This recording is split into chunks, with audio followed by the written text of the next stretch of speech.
तो आगे की स्टोरी कंटिन्यू करते हुए ईशा और मनु दोनों अपना डिनर करके अपने अपने काम करने लगे थे। दोनों अपने लैपटॉप में बिजी थे, कुछ तो कर रहे थे वो लोग। ईशा को ज़्यादा किसी के लाइफ में इंटरफेयर करना पसंद नहीं था, तो उसने आगे मनु से पूछा भी नहीं कि वो क्या करती है क्या नहीं करती है, उसके बारे में जो लोग सोचते हैं वो सही है गलत है, उसने कुछ नहीं पूछा। और मनु ने भी किसी चीज़ का आंसर क्लियरली नहीं दिया। ईशा ने दोनों का बेड ना काफ़ी दूर दूर था और वो दोनों अपने अपने काम कर रहे थे। कुछ देर बाद ईशा को थोड़ी थोड़ी नींद आने लगी और वो सो गई। मनु रात के 11-12 बजे के अराउंड उसने ईशा को जगाया और ईशा को बोला, ईशा मैं थोड़ा बाहर जा रही हूँ, रूम लॉक कर लेना। तो ईशा उठी, उसने रूम खोला, मनु बाहर गई, ईशा ने रूम लॉक कर लिया। उसको कुछ मिनट बाद रियलाइज़ हुआ कि इतनी रात हो गई है, मनु कहाँ गई है। फिर उसको अपनी दीदी की बात याद आई, तो उसको लगा शायद उसकी दीदी सही कह रही थी, बट वो ऐसे किसी को इतनी जल्दी जज नहीं करती।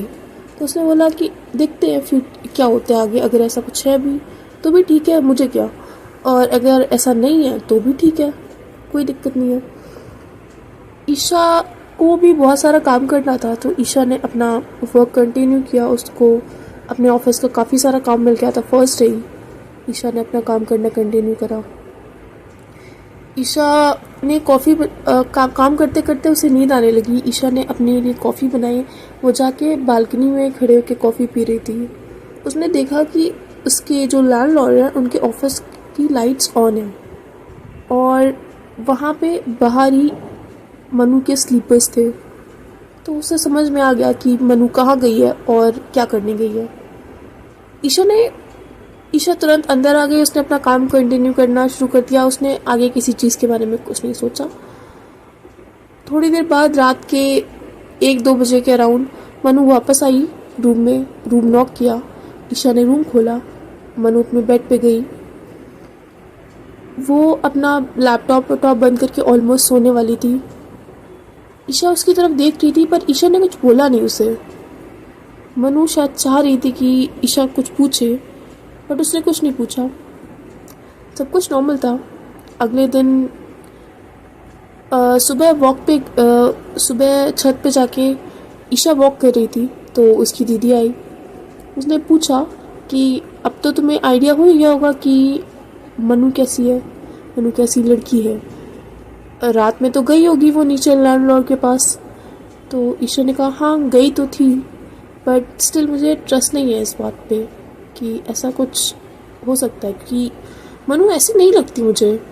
और मैंने उससे डायरेक्ट पूछा भी, उसने ना इस चीज़ के लिए हाँ बोला ना उसने ना बोला। उसे कुछ तो रिप्लाई देना चाहिए था। वो बहुत अनबॉदर्ड थी इस चीज़ के बारे में। मे भी शायद कुछ और हो, मे भी शायद जो आप सोच रही हैं वो गलत है। उसकी दीदी ने बोला ठीक है तुम्हें जो मानना है मानो, पर सच तो यही है। और तुमने देखा नहीं है उसके कपड़े कितने ब्रांडेड कपड़े हैं, उसके बैग्स, उसके पास कार है। वो रेंट पे रहती है पर उसके पास कार है। अगर वो और कौन सा काम करती है वो दिन में 2-4 घंटे ऑफिस कहीं बाहर रहती है, फिर वो वापस आ जाती है। वो कौन सा काम करती है? मोस्टली टाइम तो वो अपने लैपटॉप पे रहती है। तुमसे पहले मैं उसकी रूममेट थी, मैं उसे जानती हूँ, मैं उसका पूरा दिन का रूटीन जानती हूँ। वो ज़्यादातर तो अपने लैपटॉप में बैठी रहती है, पता नहीं क्या करती है। ईशा ने बोला मे भी शायद वो फ्रीलांसिंग या कुछ वैसा काम करती हो, कंटेंट राइटिंग, फ्रीलांसिंग, बहुत सारे ऐसे चीज़ें, या फिर यूट्यूब चैनल या कुछ कंटेंट ऑनलाइन वर्क करती होगी। उसकी दीदी ने बोला बेटा तुम्हें जो मानना है मानो, हमें आपको एडवाइस देनी थी, हमने दे दिया, और मैं आपकी दीदी की फ्रेंड हूँ इसीलिए मैं इस तरीके से आपको समझा रही हूँ, वरना शायद मैं नहीं समझाती। ईशा ने उनकी बात सुन ली, आगे उनसे आर्ग्यू नहीं किया और वो वापस वॉक करने लगी। वो जब वॉक करके नीचे गई तो उसने देखा मनु अभी भी सो रही है। उसके पास पे लैपटॉप्स, कुछ फाइल्स, कुछ बुक्स, काफ़ी कुछ पड़ा हुआ है।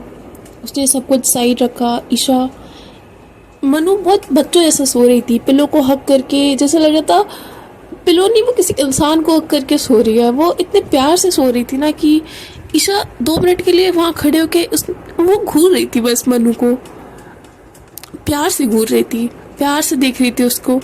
और उसे लगा कि यार ये कितनी स्वीट है, कितनी प्यारी सी बच्ची जैसी, और इसकी स्माइल, ये इवन सोते हुए भी स्माइल कर रही है। वो उसने कुछ नहीं बोला, वो बाहर आ गई। उसको मनु को डिस्टर्ब करना या फिर वहाँ थोड़ा बहुत भी शोर करना सही नहीं लगा।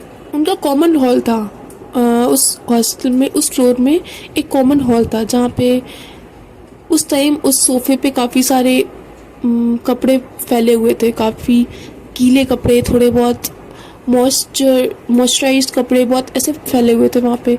ईशा ने 2-3 कपड़े साइड रखे और वो वहाँ पे आराम से बैठ के कुछ देर के लिए। पर कुछ ही देर में वहाँ पे एक उसकी रूम के जस्ट बगल वाले रूम में एक दीदी रहती थी, वो आई और वो ईशा पे चिल्लाने लगी कि तुम्हें तमीज़ नहीं है, यहाँ पे मैंने कपड़े फैलाए थे सूखने के लिए, बाहर बारिश हो रही थी इसलिए मैंने यहाँ कपड़े डाले थे और तुम इसको साइड करके यहाँ सो रही हो। अरे मैड हो व्हाट, तुम्हें तमीज़ नहीं है। और वो इतना तेज तेज चिल्ला रही थी ईशा पे। ईशा को अपने लिए स्टैंड लेना आता था, बट वो उस टाइम इतना शॉक में थी कि इतनी छोटी सी बात के लिए कौन चिल्लाता है। वो उसे बुरा लग रहा था क्योंकि वो उससे बड़ी थी और वो अपने बड़ों के सामने चिल्लाना नहीं चाहती या फिर अपने बड़ों पे नहीं चिल्लाना चाहती, उसे सही नहीं लग रहा था। और शायद वो डर गई थी। उसकी जो हॉस्टल की दीदी थी वो इतना तेज तेज चिल्ला रही थी उस पर, इतनी बुरा भला उसे कह रही थी कि अंदर मनु की भी आंखें खुल गई।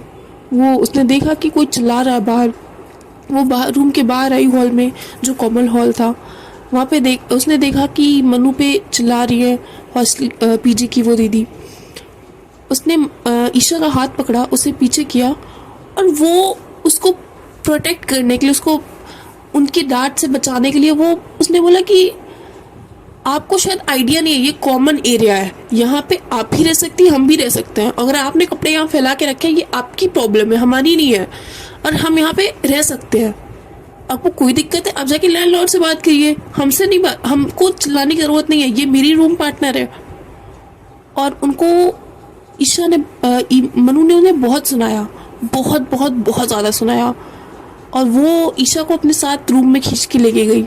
उसने ईशा को रूम में जाने के बाद ईशा को भी उसने सुनाया कि तुम बोल नहीं पा रही थी क्या, तुम्हारे पास ज़बान नहीं है और तुम अपने आप को लॉयर बोलती हो, तुम रिप्लाई नहीं कर पा रही थी उनका, तुम बेवकूफ़ हो क्या, उसमें तुम्हारी कोई गलती नहीं थी, इवन वो तुम पे चिल्ला रही थी अननेसेसरी।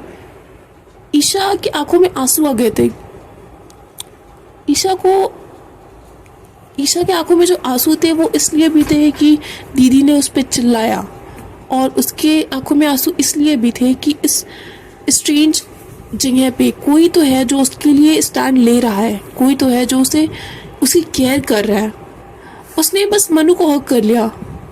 मनु को भी समझ नहीं आया कि ये क्या है, मैं तो उसे डांट रही हूँ, मुझे हक क्यों कर रही है। मनु ने भी उसे हक किया और बस कुछ नहीं, वो 2 मिनट ऐसे हक करके खड़े थे। जब ईशा को रियलाइज़ हुआ कि उसने क्या किया, अभी उसने हक किया, जिसे वो जानती भी नहीं है, जिसे जाने में 2 दिन नहीं हो रहे हैं, उसको वो हक करके खड़ी है। वो थोड़ा अनकंफर्टेबल हुई और पीछे हुई। उसने सॉरी बोला मनु को और उसने कहा कि आपको भी ऑफिस जाना होगा, आप रेडी हो जाइए, मैं भी रेडी हो जाती हूँ। तो मनु वॉशरूम में गई, फ्रेश हुई, नहा के वो आके उसने बाहर आके कपड़े चेंज करने लगी। ईशा भी रेडी हुई, वो बाहर आके अपने कपड़े चेंज कर रही थी और मनु भी वहीं पे थी। तो लड़कियों के सामने कपड़े चेंज कर लेती हैं, तो वो भी चेंज कर रही थी मनु के सामने, बट मनु की आंखें तो ईशा के ऊपर अटक सी गई थी। और ईशा को ये देख के बहुत ऑकवर्ड फील हो रहा था कि ये मुझे ऐसे क्यों देख रही है, पर ईशा ने कुछ बोला नहीं आगे। फिर मनु ने बोला चलो मैं तुम्हें छोड़ देती हूँ तुम्हारे ऑफिस तक, मैं भी उधर से ही जा रही हूँ। तो वो गए, दोनों कार में बैठे, मनु के पास कार थी और मनु और ईशा दोनों सेम कार में जा रहे थे। मनु ने पूछा कि तुम्हें वो ऑफिस कैसा लगा, वहाँ पे कोई इशू तो नहीं है, कोई प्रॉब्लम या फिर कुछ भी दिक्कत हो तो मुझे बताना। मैं वहाँ के जो ओनर है उनको जानती हूँ, वहाँ के जो CEO है मैं उनको जानती हूँ, और वहाँ पे कोई भी इशू होगा मुझे डायरेक्टली बताना, कोई भी प्रॉब्लम होगी मुझे बताना। ईशा ने बोला ठीक है। तो वो जब वहाँ पे ऑफिस की गेट पे पहुंची, मनु ने गेट खोला, ईशा उतरी, वो गई ऑफिस में। जब वो पीछे मुड़ के बाय करने के लिए मनु की तरफ देखा तो मनु किसी लड़के से बात कर रही थी, और जब ईशा ने ध्यान से देखा तो वो तो इसी कंपनी का ओनर ही था। मनु बहुत हंस के बात कर रही थी, उसके कंधे पे हाथ रख रही थी और उसका हाथ पकड़ के उससे बातें कर रही थी, बहुत हंस के बात कर रही थी। ईशा ने जब ध्यान से देखा वो कंपनी का ओनर था, तो उसने आगे कुछ नहीं बोला, वो ऑफिस में गई। उसके दिमाग में ये बातें घूम रही थी कि वो यहाँ के ओनर को कैसे जानती है। तो उसके दिमाग में फिर से वही बातें आई कि जो उसकी दीदी ने बोला था कि ईशा सही लड़की नहीं है, सॉरी मनु सही लड़की नहीं है। ईशा के दिमाग में वही चीज़ चल रही थी, क्या इसके साथ भी इसका कुछ है। अरे यार मैं क्या सोच रही हूँ, मुझे अपने काम पे ध्यान देना चाहिए, ये सब पे नहीं। ईशा ने अपने आप को समझाया और वो अपने काम पे बिजी हो गई। उसने पूरे दिन काम करा, बहुत सारे फाइल्स थे, बहुत कुछ था। वो नई थी यहाँ पे, तो सब उसके ऊपर थोड़ा बहुत तो रौब झाड़ रहे थे, अपने काम उससे करवा रहे थे और ईशा कर भी दे रही थी। इवन उसे काम करने में मज़ा आ रही थी, उसे एक्सपीरियंस चाहिए था, उसे नॉलेज चाहिए था, उसे कुछ सीखना था, उसे बहुत आगे बढ़ना था। तो वो किसी को मना नहीं कर रही थी, वो दूसरों के भी काम कर दे रही थी, खुद का भी तो कर ही रही थी वो। और इवन कुछ ही दिन हुए थे यहाँ पे, 2-3 दिन ही हुए थे उसे, पर यहाँ के जो हायर लेवल के उस मैनेजर थे, जो उसके बाकी लोग थे, वो उससे बहुत ज़्यादा इम्प्रेस थे कि ये लड़की नहीं है पर इतना ज़्यादा काम कर रही है। जो प्रोजेक्ट्स जो चीज़ हम इतने टाइम से ड्राफ्ट नहीं कर पा रहे, वो उसने इतनी जल्दी ड्राफ्ट कर दिया। वो सब उससे बहुत ज़्यादा इम्प्रेस थे। जैसे ऑफिस का टाइम ख़त्म हुआ, ईशा बाहर आई, उसने कैब बुक की और वो घर की तरफ निकल गई। वो घर पे आई, उसकी तबीयत थोड़ी सी सही नहीं लग रही थी। वो आके वो बेड पे लेट गई। उसने देखा कि मनु अभी तक आई नहीं है, तो उसने सोचा कि वो सोई जाती है, और उसने अपने जैकेट निकाला। काफ़ी ठंडी थी उस टाइम। उसने अपना जैकेट निकाला, सॉक्स निकाले, सब कुछ साइड में रखा, बैग वहीं पे, बिना कपड़े चेंज किए वो बस सो गई बेड पे। थोड़े देर बाद जब मनु आई तो मनु ने देखा कि ईशा सोई हुई है बेड पे, बिना कपड़े चेंज किए हुए।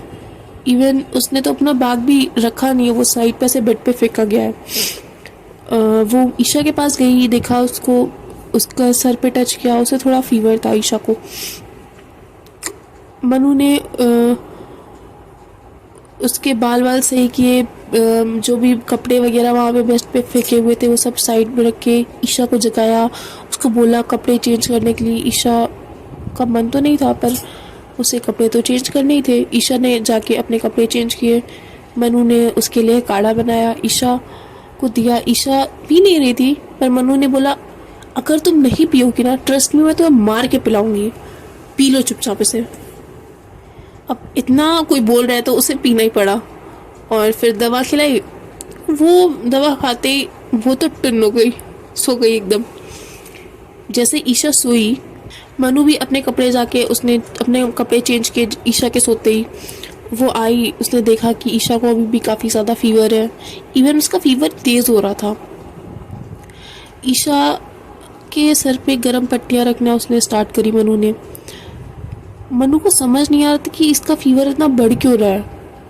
और थोड़ी देर बाद जब ईशा की थोड़ी बहुत आँखें खुली तो उसने देखा कि मनु उसके बगल में उसके हाथ को अपने हाथ में लेके सोई हुई है, और ईशा को वॉशरूम जाना था। उसने वॉशरूम जाने के लिए ईशा से मनु के हाथों से अपना हाथ छुड़ाया, और वो उठ के जा ही रही थी तब तक मनु की आंखें खुल गई। उसने बोला कहाँ जा रही हो ईशा, अरे यार मैं छोड़ देती हूँ ना तुम्हें जहाँ भी जाना है। तो मनु ने बोला यार मुझे वॉशरूम जाना है। सॉरी, ईशा ने कहा मुझे वॉशरूम जाना है। मनु मनु भी लाइक मैं छोड़ दे रही हूँ ना तुम्हें, मैं अंदर तक तुम्हें पहुँचा दे रही हूँ, फिर मैं बाहर आ जाऊँगी। तो मनु उसको लेके गई वॉशरूम में अंदर। वॉशरूम फिर उसके बाद वो अंदर बैठा के उससे बाहर आई वो। ईशा ईशा ने ईशा का जब हो गया तो उसने मनु को बुलाया और फिर मनु उसको लेके आई रूम में। जैसे वो बेड के पास पहुंचने वाले थे, ईशा बेहोश हो गई। मनु तो बहुत पैनिक हो गई कि मैं अब क्या करूँ, उसको कैसे करना है। उसे फिर याद आया कि उसके जो लैंडलॉर्ड है, फिर उसने अपने लैंडलॉर्ड को कॉल किया। फिर वो उसको आए। मनु ईशा को उठा के उसको कार में लेके गई। कार में उसने वो कार हॉस्पिटल की तरफ तुरंत लेके गई। ईशा की आंखें थोड़ी थोड़ी खुलना स्टार्ट हो गई थी। जब तक वो हॉस्पिटल पहुंचे, ईशा जग तो गई थी। ईशा मतलब बेहोश नहीं थी, वो जग गई थी। बट मनु को समझ नहीं आता कि इतने कम फीवर में कोई कैसे बेहोश हो सकता है। वो उसे डॉक्टर के पास लेके गई। उसने बताया कि ये इश्यूज़ है इसको, और ये बेहोश हो गई थी। डॉक्टर ने बोला कुछ चेकअप्स करने हैं। उन्होंने उनसे एक रूम अलॉट किया और वहीं पे उसे एडमिट कर लिया। जैसे उसका चेकअप होना स्टार्ट हुआ ईशा का, ईशा बहुत ज़्यादा घबरा रही थी। ईशा को समझ नहीं आ रहा था इन केस अगर उसे कोई भी बीमारी हुई या फिर कोई ऐसी इश्यूज हुए जिसमें बहुत ज़्यादा पैसा लगेगा या फिर जो बहुत ज़्यादा टाइम लेगा, जिससे कोई डेडली डिजीज़, तो उसकी मम्मी का ध्यान कौन रखेगा। उसके फैमिली में उसकी मम्मी और उसके अलावा तो कोई नहीं है। उसकी मम्मी का ध्यान कौन रखेगा। उसके दिमाग में बहुत सारी चीज़ें चल रही थी। दूसरी तरफ मनु डॉक्टर से बात करके आई। उसने ईशा की तरफ देखा और वो आते ही उसने ईशा का हाथ पकड़ा और ईशा को डांटना शुरू कर दिया कि तुम पागल हो, तुम्हारा दिमाग खराब है, तुमको आराम नहीं करा जा सकता, तुम बैठी क्यों यार, तुम लेटो। ईशा को भी लगा कि मे बी शायद उसे कोई बड़ी बीमारी है, मे बी शायद कुछ ऐसा जिससे वो मर जाए जल्दी ही। ईशा ने पूछा मनु से कि मुझे क्या हुआ है। मनु ने कहा कि कुछ खास नहीं, बस थोड़ा सा आराम करना होगा तुम्हें। ईशा ने दोबारा पूछा क्या हुआ मुझे, सही से बताओ।